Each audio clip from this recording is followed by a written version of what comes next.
ketika saya ketua. Dan yang kedua, saya ingin membetulkan masalah pajak.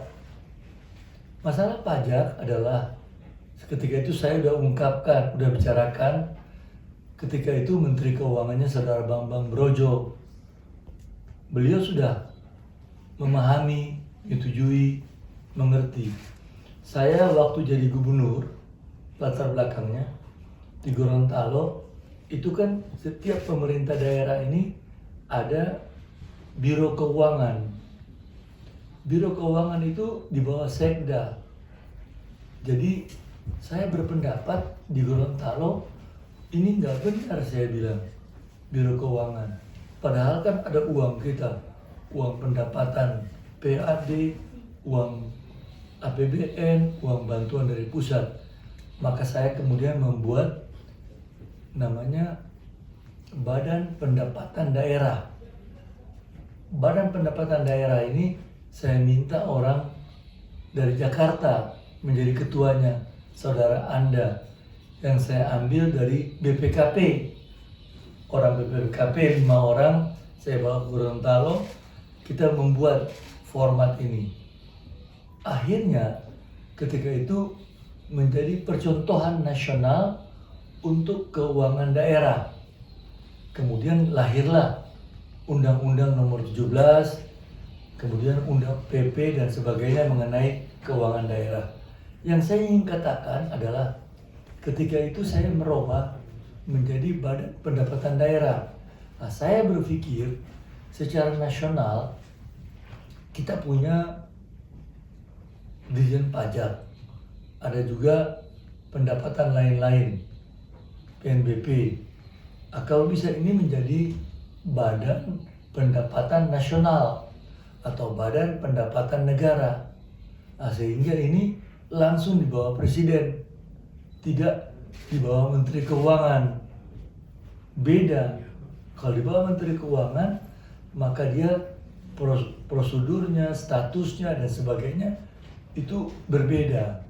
Maka saya beberapa hari yang lalu pikir-pikir, saya tuliskan yang rapi usulan memisahkan Dirjen Pajak dari Kementerian Keuangan. Saya tuliskan ini sebagai hands out saudara, supaya kira-kira pikiran yang saya sampaikan ini bisa kita lontarkan di masyarakat. Tidak mutlak harus dilaksanakan, tapi menjadi pertimbangan. Pertanyaan yang muncul, Pak Fadel, apakah mungkin hal ini dilaksanakan? Pak Fadel, apakah mungkin ada negara lain yang pernah melaksanakannya? Ambil aja contoh Amerika. Amerika bisa. Coba kita ambil lagi negara-negara lain. Argentina dan Singapura aja, tetangga kita juga demikian. Bisa. Itu di sana namanya Authority of Singapore atau Inland Revenue, IRAS. Jadi ini semua sudah ada yang memang tersendiri. Nah, di Malaysia demikian, tahun 95 baru Malaysia laksanakan. Kolombia juga begitu. Nah, ini yang ingin saya sampaikan pagi hari ini kepada teman-teman sekalian, bahwa pendapatan negara ini kita perlu menata kembali. Kita perlu mengatur kembali agar supaya jalan dengan baik. Saya ingin mengakhiri sebelum tanya jawab. Ketika itu kita ikut terlibat menaikkan pendapatan atau remunerasi daripada orang pajak begitu tinggi. Kemudian saya kumpulkan di Komisi 11 seluruh cabang-cabang seluruh dari pajak itu. Kita bicarakan dengan mereka dan kita lihat mereka-mereka yang berhasil, saya berpendapat kita kasih insentif gitu, bukan langsung kita naikkan. Nah, tapi kemudian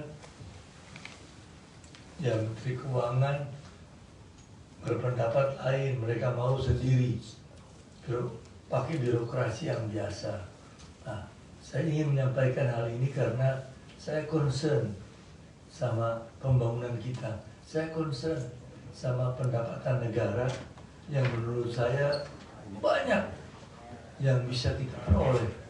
Bisa lebih banyak bisa kita peroleh daripada fakta yang ada sekarang.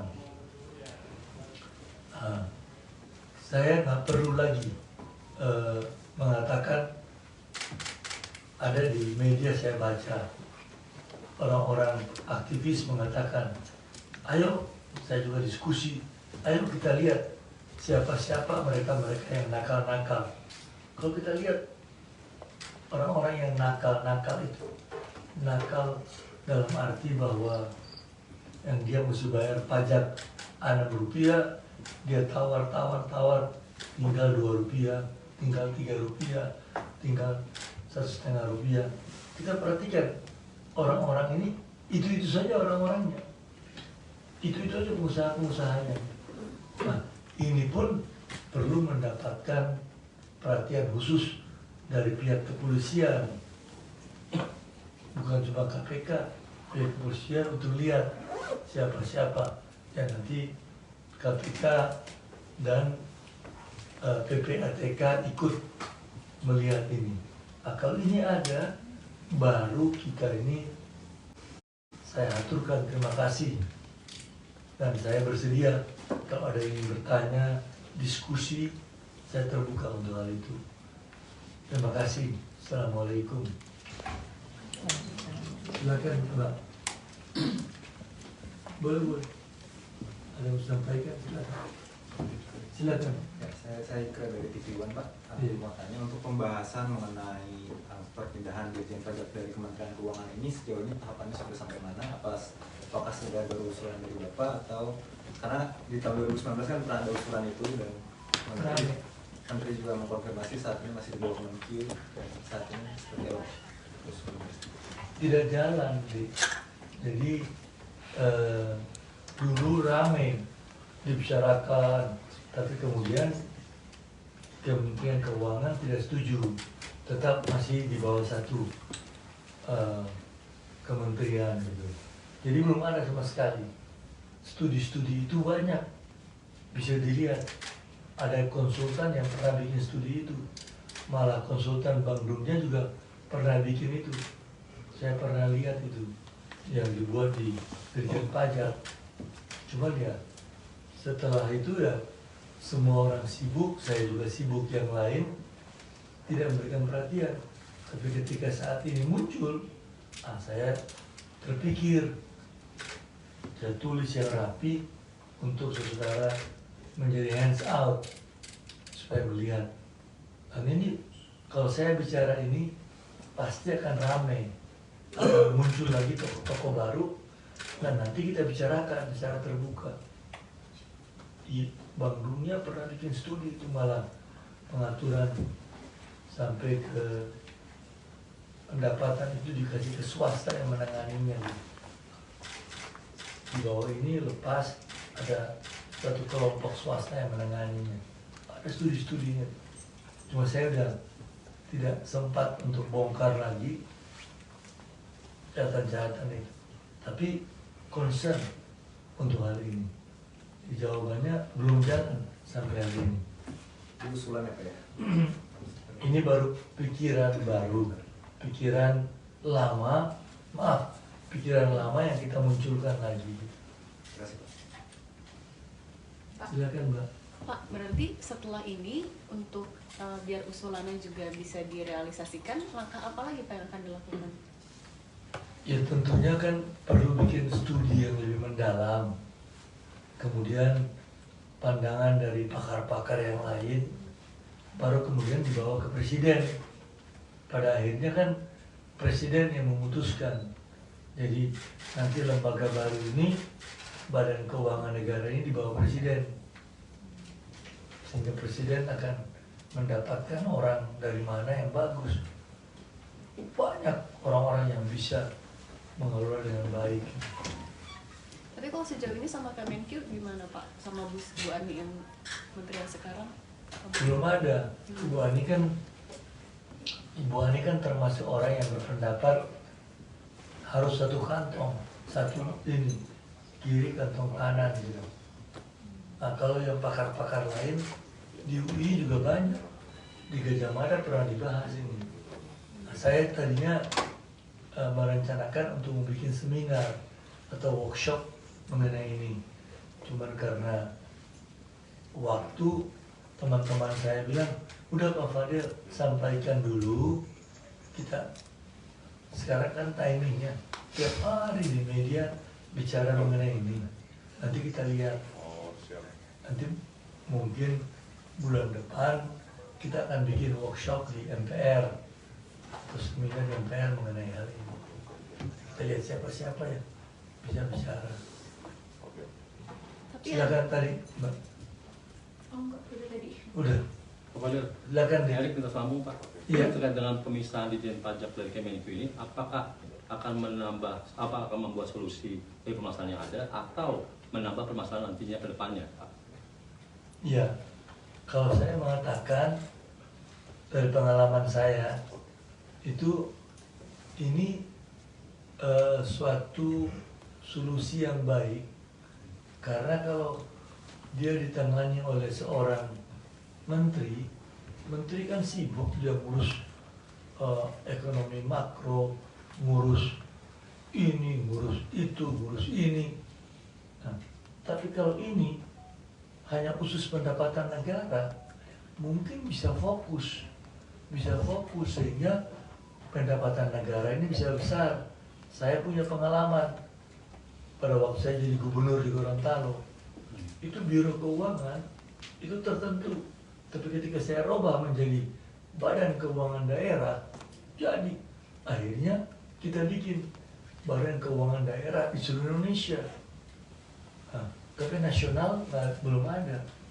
Coba baca Undang-Undang Nomor 17, kita lihat itu PP-nya mengenai keuangan daerah. Jadi memang ini ada orang yang nggak mau aja.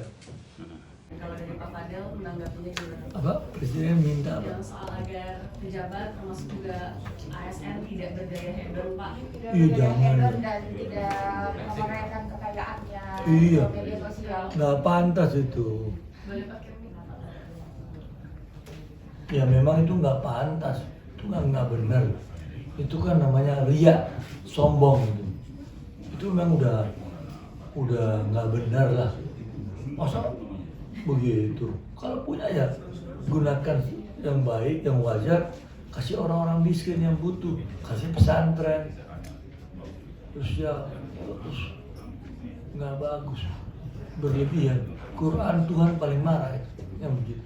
Tapi kalau dari DPR sama di DPR juga itu ada arahan jelas juga nggak sih Pak agar tidak melakukan hal seperti itu juga? Ya otomatis.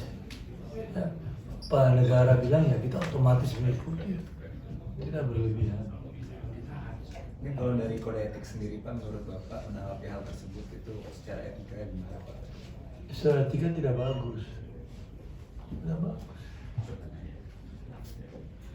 Seorang public figure itu harus hidup yang wajar. Saya waktu itu jadi gubernur di Gorontalo. Saya jadi gubernur, saya tinggal di Kuningan, Taman Patra. Saya naik mobil Mercy, saya punya Jaguar, punya mobil. Ketika saya pindah ke Gorontalo, saya naik Kijang, dikasih sama Capri yang kecil itu. Nah, jadi gubernur. Terus tiba-tiba anak-anak buah saya kirim Jaguar saya ke Gorontalo, saya marah, saya kirim pulang. Nggak bisa, nggak pantas. Masa di sini saya pakai ini? Jadi itu kan moral hati kita yang berbicara. Makasih ya. Makasih, selamat ya.